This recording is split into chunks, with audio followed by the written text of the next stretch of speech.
It's Wednesday, the 20th of December, 2023. Welcome to the Fast 5 Business News by Fear and Greed, where we give you the top 5 business stories you need to know in just 5 minutes. I'm Michael Thompson, and good morning, Sean Aylmer. Good morning, Michael. Sean, 5 stories in 5 minutes. Let's get going. Story number 1, the Reserve Bank says it will deliver another rate hike if inflation stays too high, but financial market investors don't think that's going to happen.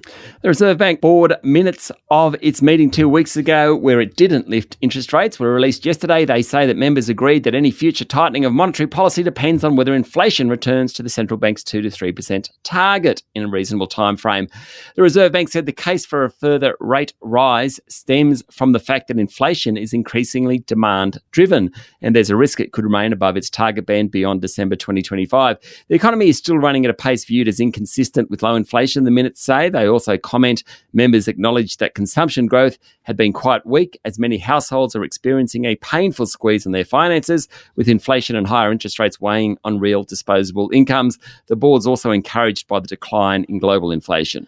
So, Sean, the Reserve Bank ends the year seemingly happy with the job that it's done. What are the chances, do you reckon, of a rate cut next year? Pretty good. Judging from pricing in the bond market, the first rate cut is likely in the second half of next year, possibly August. Mind you, there's still a very slim chance of a rate rise in February. A number of senior economists now reckon that rates will fall in the second half of next year, but of course it depends heavily on what the late January inflation reading says and the data in the first half of 2024. Still, Michael, we enter next year looking at rate cuts, whereas 12 months ago, it was all about rate rises.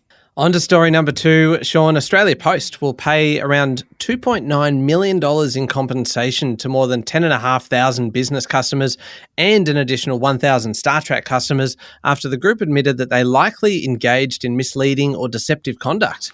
Aussie Post and Star Trek admitted they likely misled customers by failing to accept compensation requests and incorrectly advising some businesses that they were not owed compensation for lost or damaged articles in 4 years until October 2022. In a court-enforceable undertaking accepted by the consumer watchdog, Aussie Post and Star Trek have undertaken to provide that compensation. Under the consumer guarantee rights in the Australian consumer law, consumers can request a remedy if a product is not of acceptable quality or a service is not performed with due care and skill. I'm sure that's something that Australia Post has to think a lot about, given how many parcels it delivers.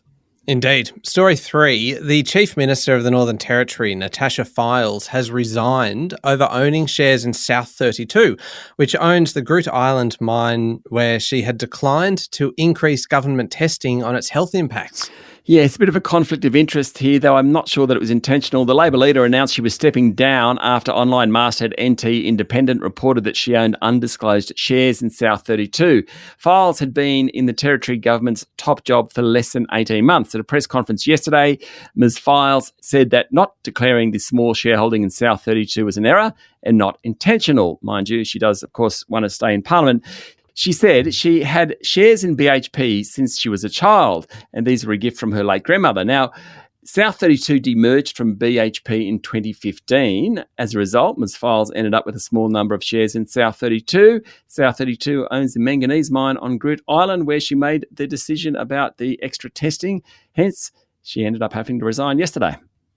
Story number 4, Sean, a very serious one, this one. Oil prices climbed and shipping in the Red Sea is grinding to a halt after Iranian-backed Houthi militants stepped up attacks on vessels, raising fears about the impact of the Israel-Hamas war on the global economy.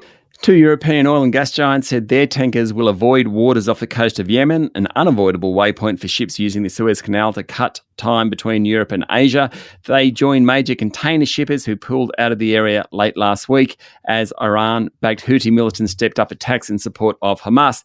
Yesterday, the US Secretary of Defense said America and its allies, including the UK, Canada, France and others, have agreed to create a naval task force to counter attacks on ships in the region.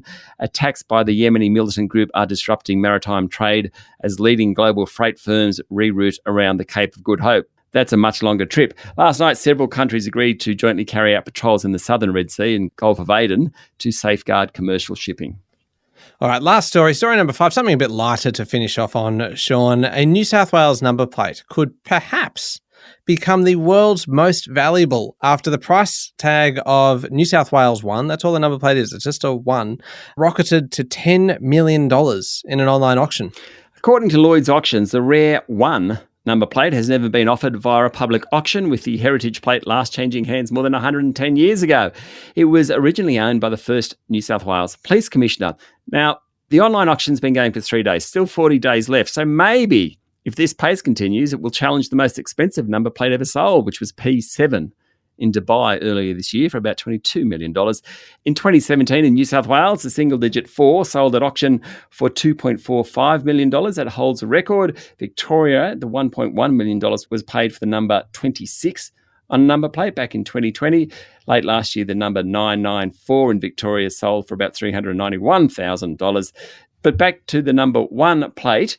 It's the first of New South Wales all-numeric plates. They were introduced in 1910. They ran from 1 to 274,000, 274-000. Originally, they had a black character on a white background. It switched to white on black in 2024. All right, there we go. The top 5 business stories in 5 minutes. Thank you, Sean. Thank you, Michael. It's Wednesday, the 20th of December, 2023. Remember to hit follow on the podcast. If 5 minutes isn't enough, you can find our longer daily show called Fear and Greed Business News wherever you listen to podcasts. And every Wednesday, there's a new episode of our sister podcast called How Do They Afford That out, all about making your money work a little bit harder for you. I'll put a link in today's show notes as well. I'm Michael Thompson, and that was the Fast 5 Business News by Fear and Greed. Have a great day.